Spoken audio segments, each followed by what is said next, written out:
নমস্কার বন্ধুরা, আজ আমি বানাবো ছানার পরোটা কিংবা পনিরের পরোটা। এইটা সকালবেলা ঝটপট তৈরি হয়ে যায়। সকালবেলা আমাদের কারোর কাছেই সময় থাকে না। আমাদের এখানে দিল্লির সাইডে বেশিরভাগই বাচ্চাদের সকালে স্কুল হয়, তো এটা ঝটপট তৈরি হয়ে যায়।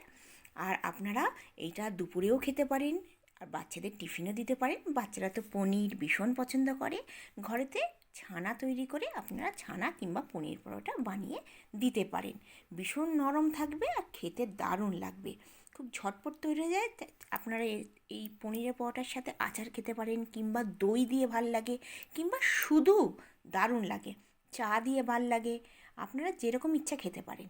ভীষণ ঝটপট তৈরি হয়ে যায়। তা চলুন এই নরম নরম সফট পরোটা আপনাদেরকে দেখাবো কিভাবে আমি ঘরে বানিয়েছি। প্রথমে আমি এক বাটি পনির নিয়ে নিয়েছি, মানে ছানা ঘরেতেই আমি বানিয়ে নিয়েছি। আপনারা বাজার থেকে কিনতেও পারেন। দুধ ছিল তো আমি এটা ছানা বানিয়ে নিয়েছি। তো ধরুন মোটামুটি 1 কাপের মতন ছানা হবে। তার মধ্যে আমি একটা ছোট সাইজের পেঁয়াজ দিয়েছি আর 4-5টা কাঁচা লঙ্কা কুচিয়ে দিয়েছি। এর মধ্যে আমি নুন দিলাম স্বাদ অনুসার, একটুখানি কাশ্মীরি মির্চ দিলাম, যদি বাচ্চারা খায় আপনারা স্কিপ করবেন। আর হাফ চামচের মতন কিচেন কিং মশলা দিলাম। আপনারা চাইলে এখানে নুডলস মশলা কিংবা গরম মশলা দিতে পারেন। আর এর মধ্যে একটুখানি আমি গোলমরিচের গুঁড়ো দেব, আর আমচুর পাউডারও দেবো। আমচুর পাউডারটা একদম লাস্টে দেবো, প্রথমে আগে মিশিয়ে নিই ভালো করে, তারপরে আমি লাস্টের দিকে আমচুর পাউডার দেবো। আমচুর পাউডারটা অবশ্যই দেবেন, ভীষণ ভাল লাগে টক। আর পারলে একটু, আমরা বাঙালিরা একটু মিষ্টি মিষ্টি খাই, তো একটু চিনি দিতে পারেন। আমি চিনি ইউজ করবো না, কারণ আমার ছেলে একদম পছন্দ করে না। চিনিটা দিলে একটু স্বাদটা বাড়বে। আর এই দেখুন আমচুর পাউডারটা আমি লাস্টে দিলাম, হাফ চামচের মতন আমচুর পাউডার। আর যদি আমচুর পাউডার না থাকে তাহলে একটুখানি লেবু একটুখানি চিপে দিয়ে দিতে পারেন, দারুণ লাগবে। সব মিশিয়ে দিলাম। এটা ভীষণ ঝটপট তৈরি হয়ে যায়। আগের দিনকে একটুখানি ছানা বানিয়ে রাখলে সকালবেলা এগুলো সব মিশিয়ে রেখে দিলেন, সকালবেলা ফটাফট। একটু নুনটা মেশাবেন না, রাত্রেবেলা যদি মিশিয়ে রাখেন নুনটা মেশাবেন না, সকালবেলা নুনটা মিশিয়ে নেবেন। আর আর এখানে আলুর পরোটা, এখন শীতকাল হয়ে গেছে, মূলোর পরোটা দারুণ লাগে। আপনারা এই ছানার পরোটা একবার বানাবেন, ভীষণ ভালো লাগে। বাচ্চাদের তো ভীষণ পছন্দ। আর যদি বাইরে থেকে পনির কিনে নিয়ে আসেন, তাহলে ওই ঘিসুনি হয় না, কুদ্দুকর, সেটা দিয়ে একটুখানি ঘিষে নেবেন, পনিরটা সফট করে নেবেন। এবার দেখুন আমি আটাটা না নর্মাল যেরকম মাখে সেরকম মেখেছি। আপনারা চাইলে ময়দারও পরোটাতে আপনারা বানাতে পারবেন, কিন্তু ময়দাটা একটু দিয়ে না, বাচ্চাদের জন্য আটাই ভালো। একটুখানি আটাটা একটু মোটা নেব, নিয়ে একটুখানি না আটার মধ্যে, ওর মধ্যে একটু আটার গুঁড়ো দিয়ে দেবো, তাহলে না হাতে লাগবে না।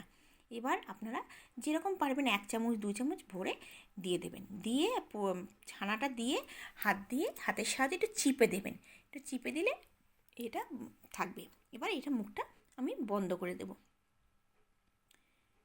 শীতকালে পরোটা খেতে ভীষণ ভাল লাগে। আমাদের এই সাইডটা ভীষণ ঠান্ডা পড়ে গেছে, কিন্তু গরম গরম পরোটা চায়ের সাথে, বেশি আমাদের চায়ের সাথে খাই। বাকি আপনারা দই দিয়ে, এখানে লোকেরা দই দিয়েও খায়। এবার আমরা এটা বেলে নেব, বেশি প্রেশার দেবো না, আস্তে আস্তে করে বেলে নেব।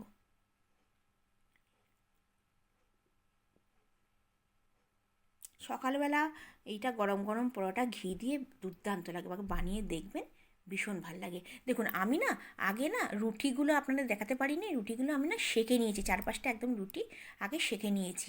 সেঁকে নিয়ে এবার আমি এর মধ্যে ঘি দিয়ে দিলাম। প্রথমে গ্যাসের ফ্লেমটা কিন্তু হাই রেখেছি, আগে সেঁকে নিয়েছি এমনি। তারপরে এর মধ্যে আমি 2 চামচ কিংবা 3 চামচের মতন ঘি দিয়ে দেবো। আপনারা রিফাইন অয়েলেও বানাতে পারবেন, ওইটাও ভালো, কিন্তু ঘি দিয়ে পরোটা বেশি ভাল লাগে। আমি 3 চামচের মতো ঘি দিয়ে দিলাম, দিয়ে আমি পরোটা দিয়ে দেবো। আমার দেখবেন এক একটা পরোটা ফুলবে।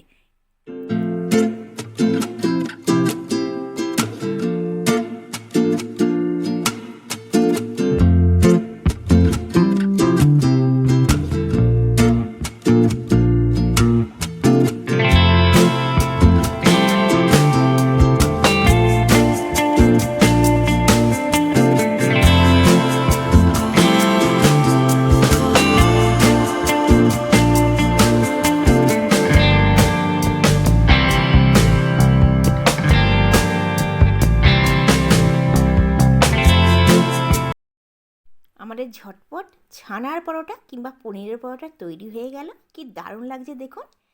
চায়ের সাথে খান, বাচ্চাদেরকে টিফিনে দেন, বাচ্চাদের আচার দিয়েও দিতে পারেন। আর না তো পনিরের পরোটা এমনিও ভাল লাগবে, এর মধ্যে সমস্ত মশলা আছে, দেখুন কি দারুণ লাগছে। ঝটপট সকালবেলা তাড়াহুড়াতে এই সিম্পল পনির পরোটা তৈরি হয়ে যাবে।